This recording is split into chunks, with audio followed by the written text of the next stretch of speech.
from Thailand, having the whole crowd cheering for them right now. And now we see them floating once again towards the west side of the bridge. Hopefully enough they could secure themselves into either quarry or even golf course in that sense. Meanwhile, from the side of Indonesia, we see Evo's capital just folding towards the southern central area as we see red cannons will duel from the side of SFI as well as Anawa. It's going to be a bloodbath in the middle of the map. You can see everyone's already dead. There's actually 3 teams in this vicinity. You have Shutdown, you have red cannons, SFI, but everyone is going to run away. You can see Kanu trying to, no, let me in. It's like a horror film, right? No! Oh, yeah. Get me in the house. Lock the door. It's like, you got to run back to your family members. It's like, oh, okay, we got your back. And then now you see Finnegar has the AK. Meanwhile, OK is saying no, it's not really okay because the rest of SFI is all under the same roof.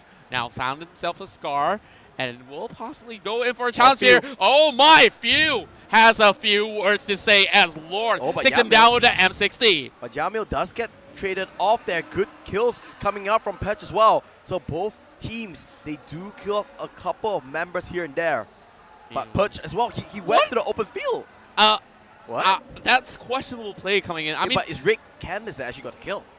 I feel like it's not necessary for him to actually run out in that sort of situation. There's no reason for you to do so. But from this situation, it seems like John is actually playing a little bit of a cat and mouse game coming in as both don't away takes him down as John still has 2 HP left, but he will get sniped down from downtown. Legolas with the really amazing play. But Daniel, he's there just in the time. He almost went down. Meanwhile, away, does get killed off at the end there. They do manage to walk away here. Now only 1 member left for Shutdown though. Yeah, and it seems like from the side of Shutdown, it's a little bit unfortunate as we can see that Team Shutdown now has to play it out by themselves inside of the facility. It's going to be a little bit challenging as you can see that Anawak is just having a little bit of rotation here, hoping to actually catch out a little bit more of action coming in. They can't they see man. Someone there. There goes it. And now, I don't think you're going to be okay anymore. They want to go for the grenade. They launch from above, and they do flush out. Okay, he actually manages to walk out into the compound. But he goes back up again. He goes back upstairs. He's playing the ring around the Rosie, but Daniel says, stop that. No running in the house. Of course, we now have some poisons coming in from the vehicles as SFI secures 1, and that sign coming from Red Cannons is going to be massacred there by the Indonesians as they try to look for a flag, and all of them gets wiped out by Zote. That is the boost that they exactly needed. Didn't start off well, but guess what? Contra, 5 kills. Exactly, but they do lose 1 member, so that's still that's sort of a trade-off there. But at least they're on the board, and they wiped out Red Candace. Finally, a good news for the side of the Indonesian team. SFIZ Hades has 3 kills on Zote, and he went in on the right time. You can see that all of them rushed out the, I don't know, like they just rush upwards and immediately get caught into the crosshairs of Zote. And you can see all of these guys just fall down one by one, just like dominoes. Now looking into the safe zone here, all of them are trying to find a way in towards the the western island once again. And of course, with that being said, Quarry as well as Marblewood is a perfect place to be. Let's talk a little bit more about the traits they're looking for. And we see as the day goes by, the players decided to change up their strategies, right? You're seeing more Hacker's Eye getting picked up instead of the Gluttony because they want to play more aggressive. They don't want to be passive anymore. Yeah, you can see Tarum. Another one. Oh, man. Yeah, like I definitely would say that it's definitely beneficial when you can actually get the Hacker's Eye in where you can attack at least 5 seconds. Yep. Where you just give off so much information towards the team. And I gotta say that Tarum, I talked about them a lot on how they usually play. If you want to play a passive round with them, they will still have a lot of advantages even if you go on a deficit round. But EVOS is nearby. Yep, but the thing is that at least, you know, Tarim, they don't have that early fight anymore. But WAG, if they get knocked out, that would be really, really bad for them. Remember, we talked about this momentum-based game. They started off well, but they need to keep at it. Looks like WAG, they're just going to walk away. But EVOS, they have the sports car, they see dark. They know that someone's across the hill, and they're going straight at it. When you hear the sports car, you know that it's EVOS Capital on the down, but they are getting clipped off already. I have to hop off. Grenades coming through. Cupid, that's put a glow off. But here comes the rush from FPC. Can he get the kill? No, he gets knocked out himself. And now they need to back out. But WAG, they're coming thick and fast. Cupid, 1v3. What can he do? Can he do it all? No, he can't. He will get taken out. But Mr. 05. He's still alone up there, and the rest of the members are playing out.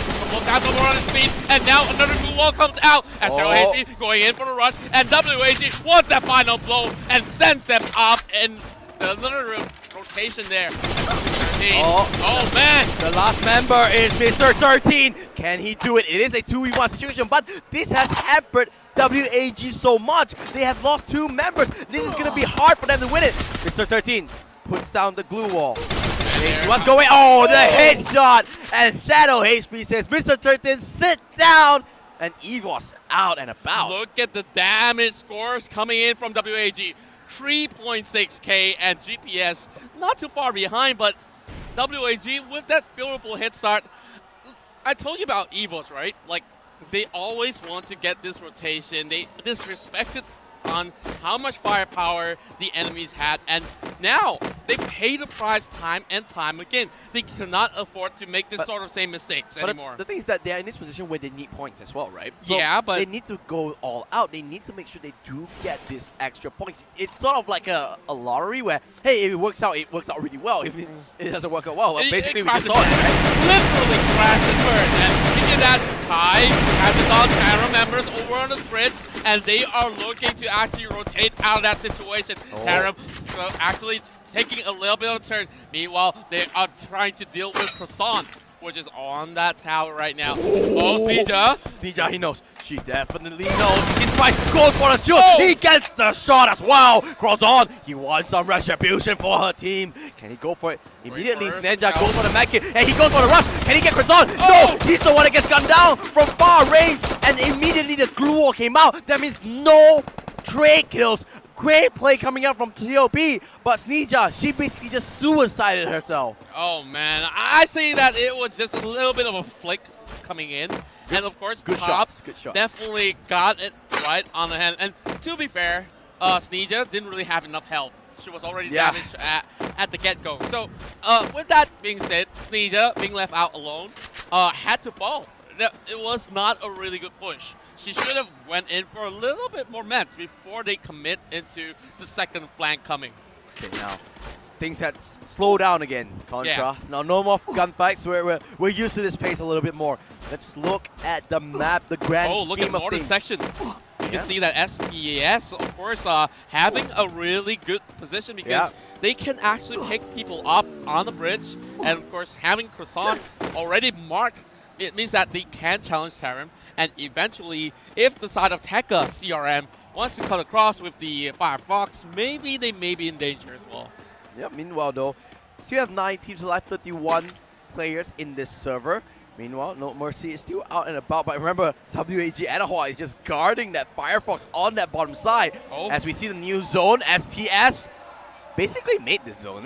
I feel like it was destined for them because I took a wild guess it's going to be at Marvelous. My predictions weren't too bad after all. And now, from the side of Tarim, they are just by the borders of the next save zone. Trying to cut across the river villages, of course. Hoping to catch some fishes as well as the Booyah if they can. But Santiga is over on the top side here. They haven't really scouted out over on the northern section that much, but they still have a couple of seconds here to actually rotate, about 47 to be exact. And of course, UAV is out rotating into some of these areas, but will not cover towards this north section here. Now, really tricky stuff because CRM is taking this sweet time. And I'm not sure how they're going to do this. Are they going to go in for a swim? Are they going to cut across the bridge? I think they're going to cut across the bridge from my perspective. actually, they might go for a swim because you can see the beach there, the shoreline, is still in the zone. So they at least buy them a little bit more time. And yeah, exactly. What they're doing here is they're splitting up the members so they don't put all their eggs in one basket, right? If they do get shoot out or shot down, they at least have a couple of options that's not in that same path. Yeah, and of course, this time around, all these fights were pretty short-lived because they immediately go in with the flush, and of course with SFI leading the kill charge there with UAV. 5. UAV, but not in the zone, so no one's going to get spotted out here. Yeah. Looks like everyone from Team Tekka will be able to walk into the zone, no problems whatsoever. But guess what? SPS setting up camp here. Oh man, this might just be good, but Mark may just catch some information from the tower section. Kai. And now Kai's being left alone. He might just get charged right here. Is this going to be a fight for the side of SPS? Wait, for he just CRF? Oh my They walked through into it, but now so many members of Tekka, he at least managed to jump into the housing area, the compound. Kai needs to get the hell out of there. A lot of members of Tekka, the grenade's not going to land. Now the rest of SPS coming into this village. The glue wall is put out here. The grenade not going to land. But Kai outplaying all of Team Tekka. Meanwhile, though, oh my, there goes the fight, and they're going with the shotgun. They do get the kill at SPS. Slowly, only half a mage. Yep, slowly but surely winning this fight. Legends. It's a 2v1 situation, a 4v1 situation. It's everyone on the side of SPS does get healed up. Oh man, that looks brutal there. Of course, SPS now getting another kill. They haven't spotted half MH as of yet, as MH target out of corner there. Yep. Wall that was put on early on. We'll give him a little bit of a ledge there. But Kai looking to actually put the fight into his favor. And it's going to be Legends down on the ground. He's going to bring him down. And that's going to be Tekka taking off at 9th place. Respectable run for them, but really questionable flank coming into unknown territories. It was a 4v1 situation. It looked kind of good. It did take Legends with no damage in return. But this is perfect for SPS. Remember, they're second in position now with 6 kills and in prime position to even maybe number 1 right take now. The booyah. Yeah, exactly. But WAG not that far behind. 4 kills to their name. They do have 3 members left alive. Now GPS Castellanos, they want to be in that discussion as well. They want to take home the FREEFIRE World Cup too. You can see Anwar is trying to deal with all these pressure towards the side of GPS as well. And now the match to get a couple of clips off. And you can see Groza actually having that really good spray control as he tries to clip off Nico. Nico only getting a couple of bullets through, but of course he is having a lot of cover. Meanwhile, the rest of GPS trying to play it out really safely. John trying to clip off La Furia.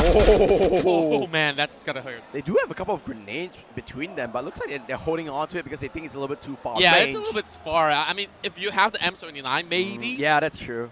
But it's still quite a hard angle to squeeze it off. Now, Doc Black just being left into this really interesting position there because he can't really run forward. He can't back down either. So all these air supplies have been called in from the side of Anwar. So they have a lot of firepower to deal with the situation. This is going to be a bloodbath here.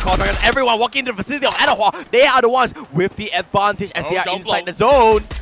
Meanwhile, from the side of Pink Lady, they managed to pick one off. But still, over on the northern section, we see everyone just coming in. Tara might just get flanked by the side of SPS. Meanwhile, P-Mark actually gets brought down to really low health. Yep. They're going for this because this is a really open field here, so everyone can just shoot across one another. Crossfire is real. Now Kronos going for it, trying to look for Anahua members, but finding absolutely nothing. But me, he's the one that's getting backstabbed. Kronos goes prone. Gonna get that Mad Kid just to heal himself up. Oh, that was really close call coming in. Oh no. The zone is here, ladies and gentlemen, and they gotta run for their lives. Yeah, he will and be able. over on all the sections, you see Kronos trying to deal with Anwar. And this circle, this same zone is not on their favor. WAG's out. WAG is out of the game. 8 plays, WAG. They do get 4 kills. That's around 80 points, but this is not enough. They get 45 points for finishing 8. That means they only get 100-ish points. This is a perfect time for the team to catch up and maybe SPS to threaten the lead. But Anahua, they want to spoil the SPS party. Oh man, it seems like SPS in danger once again as they manage to escape themselves. And now Mark getting under pressure once again. Bilful Guwal being brought out. Meanwhile, Tarum not making a move of that muscle. Mark trying to put up a couple more walls. As John goes in with the Dragonov kill. Good kill there. The long range shots coming to connect. And you can see Anahua just suppressing the members, but SFI has entered the discussion as well. They are just playing the spoiler SPS. They just want to survive. Oh man, all these long-range battles is definitely keeping me on my toes here. As D-Mark getting a little bit of flank here as John goes down. Meanwhile, Tara members. Oh, Nico's out. They got it. They got him. John's out as well. That means Anahua only has 2 members left alive. Can they do this? This is very close. Tara trying to play with fire. They're going for the rush. Nico just playing the merry-go-round game, trying to stay alive himself. And now here comes the rush. Nico will get killed. Anahua is out as well. Oh man, that feels bad for Anahua, but FPS going in party once again. Oh, that smoke them down, and that Scar making magic happen for the side of Legolas as they eliminate top. And now SPS do have to deal with this situation as Tara will have a couple members eliminated as Scott finishes up Tara. This is bad for SPS, and GPS Restauranos is out as well. This is SFI with the bird's eye view. You can see they're on top of the mountain. They're doing so much damage. You can see everything. The grenades coming through. They want to flush out the ties, but so far, no connections coming through yet. And from the side of Tarum, they do still have Mazak here being the only hope for the team as Scott tries to do crazy something. ending. Oh man, like he's actually resurrecting him. Oh, and Pink Lady has 4 members as well. Oh my goodness me! Mercy get clipped out, and that's gonna be Legolas bringing them down. Pablo gets caught out, and it's only gonna be Dumblo as well as Manja. They are well spread out, and there's just no way that they can actually challenge SFI in that situation. I think SFI has the best possible location because they are in the safe zone and they have their higher ground as well. But you can see Pink Lady, they still have 3 members, so it's 3v1, v1, v3. Who is going to bring it home? The Indonesian team, the Malaysian team, the Thai team, as well as the Russians. And you can see there, he's going for the scope. Here comes the save zone. Jumbo trying to go for the run. No mercy, he's going to get tagged out. Jumbo. Oh, he's going to face Tarum as well. I think it's out. Pink Lady, they have 2 members down and about. And it's really hard for them now. SPS, they just want to stay alive. They just want to punch Pink Ladies later. That means there will be 3 more squad. And SFI, they might be bottom of the standings, but they are looking good. Scott, he does take Tote, but Lord is coming from the skies to take the trade kill. 2 teams left alive here, Contra. Oh, Tarum's just hugging by the edge, and I don't think he can survive because he's outside of the zone. No. And when this shrinks, Mezek will be out of the game, and now he's just trying to find a way. He knows. He needs to man up. Looking into this, he does have Gluttony. Maybe he needs to just heal up, but how can they deal with SFI? He has no mad kits. He has no mad kits. Oh, no chance whatsoever. He has just left his hands. He does finish first runner-up at least, but SFI gets the booyah. They were last place, and I think from this, they are going to look really, really good. Yeah, and finally they get what they deserve. They've worked hard for it, and when they challenged all these teams earlier on, they found that initial 5 kills, and now taking this, we are here 5-7 and 3. Man, so if my math serves me right, that's 15 kills. But you can see, right, from the looks of the players, they're not really that thrilled with it because they know they're so far behind still. Yeah, but still, it is a very good run.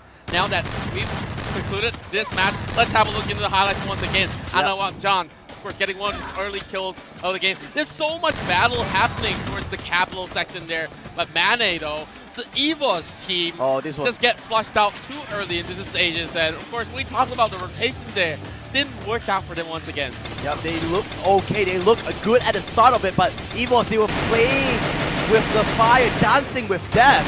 It was just not enough. And, you know, at the end, WAG just basically outclassed them. Yeah, and looking at PK here, I feel like SPS definitely had this sort of advantage when we look into the Marvel section where CRM actually rushed them and, of course, got themselves into a really bad situation, and they just get capitalized just like that. Yeah, and a lot of long-range shot, and this zone, this small little time frame was insane. Everyone was just guns blazing, taking their shots. Daniel took a shot at SPS members, but unfortunately just couldn't connect onto it. If he managed to get those kills, it would have been so different for Anaheim. Yeah, and of course, coming in from SPS, so there's just way too many challenges.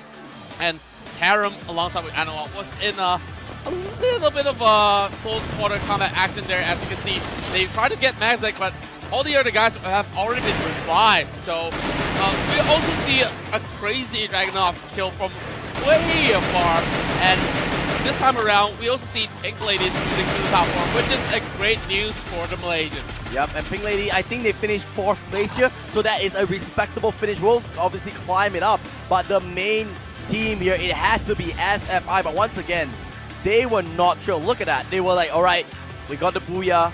No smiles at all. They understand they have a long way to go, and look at the standings. SBS looking good at SFI from 12th spot. And now they're top 4. Wow. This is amazing. I mean, 15 kills sends you straight all the way up. But this is the result that we have. Evo's Capital, although they dropped out really early, they are still in the top 6 in terms of all these scores. Now, man, any surprises for you here? I mean, let's just do a quick rundown to let everyone know. SBS now is the one in first place with 1,200.